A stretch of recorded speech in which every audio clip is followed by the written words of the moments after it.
आज हम Python language के इंट्रोडक्शन के बारे में पढ़ेंगे।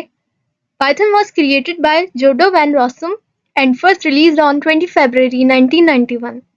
20 फरवरी 1991 में जोडो वैन रॉसम ने पाइथन लैंग्वेज को क्रिएट किया।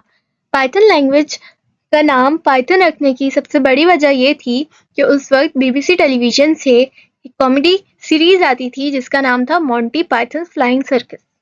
तो उससे अट्रैक्ट होकर जोडो वैन रॉसम ने इस प्रोग्रामिंग लैंग्वेज का नाम पाइथन रखा।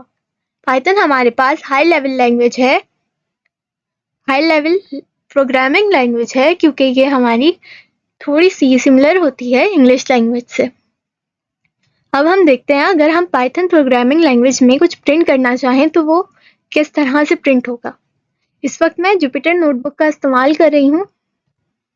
अगर मैं ये प्रिंट करवाना चाहती हूँ, this is my first lab, तो मैं प्रिंट लिखूंगी और फिर स्मॉल ब्रैकेट्स का इस्तेमाल करूंगी। यहाँ पर मैं एक लाइन लिख रही हूँ, इस वजह से मैं यहाँ पर सिंगल या डबल कोट्स का इस्तेमाल करूंगी।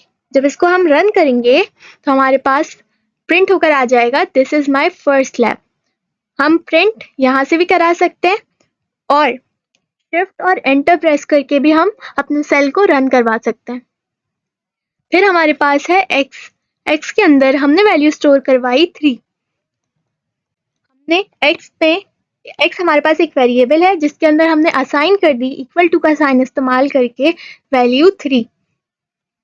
जब इसको मैंने रन किया तो हमारी आउटपुट स्क्रीन में 3 लिखा हुआ आ गया क्योंकि एक्स के अंदर वैल्यू 3 स्टोर थी।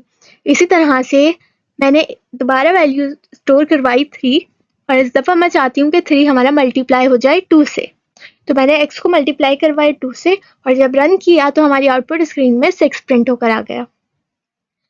इस कोड्स में हमने वैल्यू प्रोवाइड की थी, लेकिन हम चाहते हैं कि इस दफ़ा यूज़र खुद वैल्यू एंटर करे। इसके लिए मैंने इस्तेमाल किया ए वेरिएबल।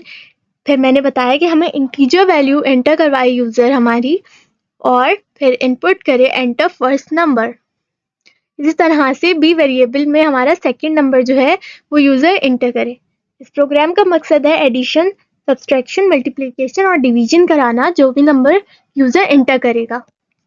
जब हम इस कोड को रन करते हैं तो हमारे पास यहाँ पर वैल्यू एंटर करने का ऑप्शन आ जाता है। यहाँ पर हमने वैल्यू खुद प्रोवाइड की थी, लेकिन इस दफ़ा हम यूज़र से ले रहे हैं वैल्यू। तो मैं यहाँ पर 2 एंटर कर देती हूँ और साथ में 6 एंटर कर देती हूँ।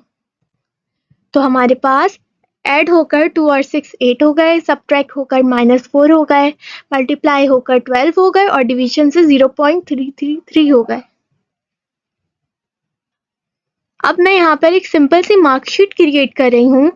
हमारे सब्जेक्ट्स जो है वो है English, computer science, basic electronics और मैथमेटिक्स। मैं चाहती हूँ यूज़र हमारे मार्क्स एंटर करे और फिर एक टोटल मार्क्स के नाम से मैंने वेरिएबल बना लिया। उसके अंदर मैंने कहा एंटर टोटल नंबर, यानी यूज़र हमारे टोटल नंबर जो हैं वो यहाँ पर एंटर करे।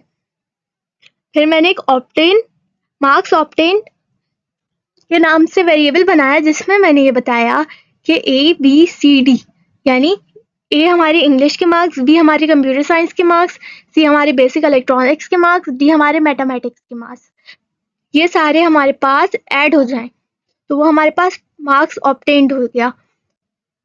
फिर मैंने यहाँ पर प्रिंट का दोबारा इस्तेमाल किया और लिखा टोटल मार्क्स ऑब्टेन्ड मार्क्स यहाँ पर आ जाएंगे हमारे। फिर परसेंटेज कैलकुलेट होगी। यहाँ पर मैंने परसेंटेज का फॉर्मूला लगाया, marks obtained divided by total marks multiply by 100 और फिर योर परसेंटेजेस, फिर परसेंटेज हमारी प्रिंट होकर आ जाएगी। परसेंटेज यहाँ पे यूज़ हुई है फॉर्मूले के लिए, वही मैंने यहाँ पर लिखा। जब मैं इसको रन करवाऊंगी तो हमसे पहले इंग्लिश के मार्क्स पूछेंगे। हमने 91 एंटर कर दिए।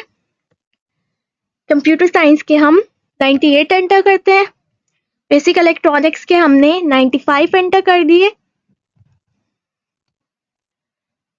मैथ्स के हमने लेट से 80 एंटर कर दिए। टोटल नंबर हमारे पास, हमारे 4 सब्जेक्ट्स हैं तो हम 400 कह देते हैं।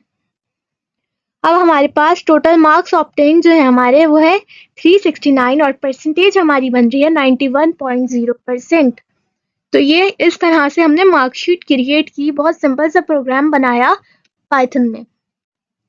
नेक्स्ट यहाँ पर एस्केप सीक्वेंस भी है पाइथन में, लेकिन हम 2 ही पढ़ लें तो वो हमारे लिए काफ़ी है इस वक्त। न्यू लाइन अगर हम इंसर्ट करना चाहते हैं पाइथन में, यानी हेलो एक लाइन में प्रिंट होगा और वर्ल्ड एक लाइन में, जबकि हमने एक साथ ही लिखा हुआ है, लेकिन स्लैश एन एस्केप सीक्वेंस में हम कोई भी करेक्टर लिख रहे हो लेकिन साथ में अगर हम स्लैश लगा देंगे तो वो एस्केप सीक्वेंस बन जाएगा। जैसे स्लैश एन हमारे पास काम करता है न्यू लाइन के लिए। अब जब मैं इसको रन करूंगी तो हेलो हमारे पास एक लाइन में प्रिंट हो गया और वर्ल्ड हमारे पास एक लाइन में प्रिंट हो गया। नेक्स्ट एस्केप सीक्वेंस मैंने यहाँ पर इस्तेमाल किया है स्लैश टी। जब मैं इसको रन करूंगी तो हमारे पास स्पेस आ गया हेलो के बीच में और वर्ल्ड के बीच में, तो स्लैश टी हमारे पास इस्तेमाल होता है स्पेस के लिए। तो ये बेसिक थी पाइथन की जो अभी हमने पढ़ी। Thank you.